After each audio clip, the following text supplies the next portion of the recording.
आणि एक महत्त्वाची बातमी आहे, सातारा सांगली विधान परिषद निवडणुकीमध्ये शिवसेनेच्या प्रत्येक नगरसेवकाचं मत महायुतीचे उमेदवार धैर्यशील कदम यांनाच पडलं पाहिजे।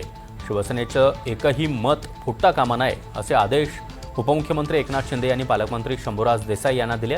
त्यामुळे तिथल्या कथित वादावर आता या आदेशानंतर अखेर पडदा पडलाय। त्याचबरोबर महायुतीच्या उमेदवाराचा विजय देखील निश्चित मानला जातोय। विशाल पाटील आपल्यासोबत जोडले गेलेले आहेत। विशाल, आता थेट एकनाथ शिंदे यांनीच आदेश दिले, त्यामुळे महायुतीचा उमेदवार विजयी होणार का, नेमकं काय सांगाल?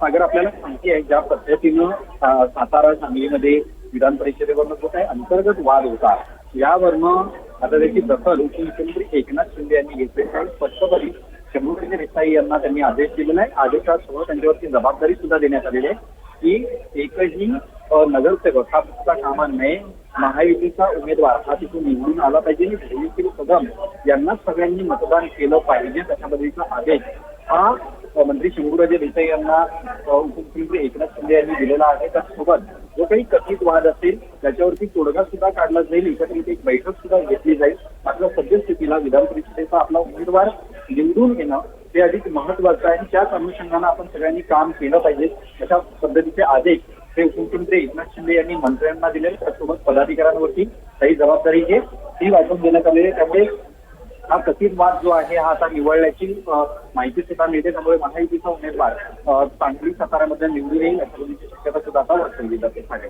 नक्कीच विशाल, धन्यवाद या माहितीसाठी।